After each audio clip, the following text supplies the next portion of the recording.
Hello, magandang araw mga idol. Welcome back sa ating channel. In today's DIY, ito-try kong palitan itong mga pintuan kasi naputol no? Nawala yung handle dito. Naputol kaya pagka binubuksan namin, pag ito na lang dito. So bale, kaliwa at kanan yan, parehas putol. Ito yung sa kanan, tapos dito sa kabila.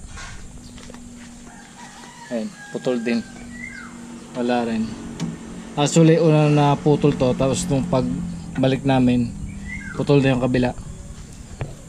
So, tingnan natin kung kaya natin palitan. Ang totoo niyan mga idol, hindi talaga ako marunong magpalit yan. Hindi talaga ako marunong magpalit. Ang gagawin ko, hanapin ko na lang kung saan pwedeng buksan.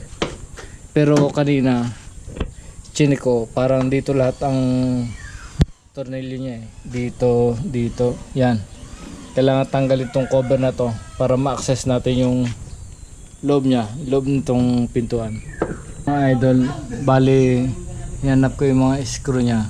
Bali isa rito, tapos yun doon, meron pa sa ilalim na yan meron. Yun lang, konti lang tornilyo niya. Tapos sa ilalim, puro clip na yan. Sana matanggal ko. Kasi sabi ko nga sa inyo kahapon, hindi ko alam kung paano tanggalin to. Ita-try ko.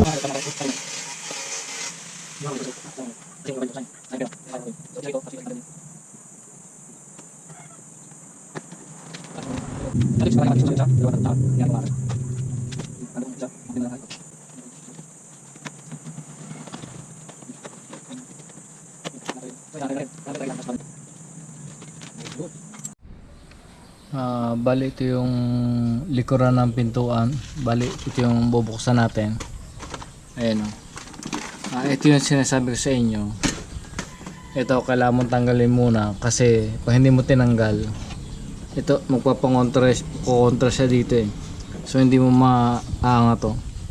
Ito yung sinasabi ko na napakahirap. Ito may access para matanggal to. May access yan, wala yung ilaw yan. Itong torilyo na to may access dito, kaya.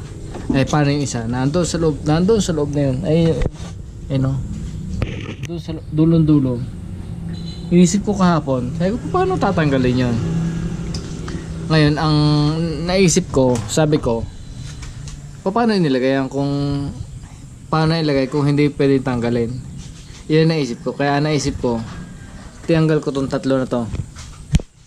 Yan, itong tatlong screw na to. Ito yung para naglalak sa pintuan niya eh. At alam nyo ba na hindi lang pala ito para sa pintuan. Dito mo na siya makukuha yung screw na nandun. Doon mo na siya makukuha gamit itong gato kahabang wrench na binili ko sa Shopee. Yan, napakalaking tulong. Dito rin pasok niya. Kasyang kasya to. Natawa nga ako kahapon sabi ko walang iya. Sabi ko ganun lang pala yung diskarte doon para makakuha yung toril doon. Talaga dinukot ko pa na napakalayo. Kasi kung dudukutin mo yun dito, ay hindi ko alam kung kaya mo tanggalin. Pero yun nga, kahapon napag-isipan ko, dito pala siya dadaan dapat. So ang galing ng mga Hapon, akalain mo hindi lang pala ito ang purpose ito. May iba pa palang purpose to, para ma-access yung torilyo dito sa likod. Kapon ang tayo ko inisip, paano kaya to? Ganun pala yun. Ito mga idol, tinanggal ko kasi nakaklip, mahirap pagka isang kamay lang. Ito dito, tanggalin natin to. May clip dito, tanggalin din natin. Ito yung sinasabi ko sa inyo. Ito nagagalaw siya. Pwedeng ibaba to. Yan, pag medyo mababa na, may access na tayo dun sa torilyo nasa loob. Ayun yung torilyo dito. Yan, kita na yung torilyo natin. So pwede natin tanggalin yan. Ito naman walang problema. Itong torilyo na to walang problema kasi kayang kaya dito eh. Ang problema na yun nandun sa loob. Takip kasi dito eh. Pero nung natanggal na natin yung mga screw dito, yung tatlo, lumuwag na siya. Ayun, kaya-kaya nang dukutin. Tanggalin natin. Ito na mga idol, bali dinukot ko lang doon sa loob para ma-access. Ayun, maluwag na. Kaya nang paluwagin. So kasi kami lang, kaya-kaya naman. Ito lang yung problema natin. Yan o. Pwedeng kamayin ko na lang. Ayan, bali mga idol, na paluwag ko na. Ito yung itsura niya nung natanggal ko yung mga tornilyo sa loob. Ayan. Ang tanong, paano ito ito pwede tanggalin? Ginaganon ko lang, iniikot ko lang, ginaganyan, iniikot ko lang. Okay mga idol, bale napalitan ko na yung luma sa bago. Ito yung kinabit ko lang sa bago, kinuha ko doon sa luma kasi pag bumili kayo ito walang ganito. Ito yung importante dito, yan naka-trade siya para maibalik nyo.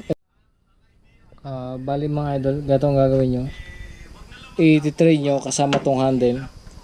Ito kasi may trade, yan, ito may trade, papunta doon sa lock nya. Kaya pag ibinalik natin, kaya ibalik na natin, pero dapat dito sa kabila. Tingnan natin kung okay. Kailangan kasi ito naka-set up ng ganyan yan.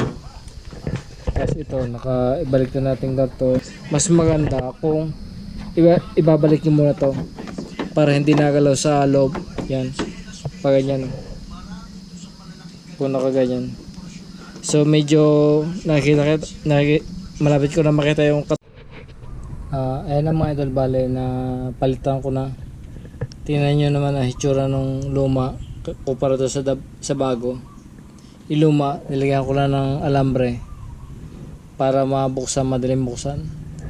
Ngayon ito, napakaganda na. Sarado natin. Yan.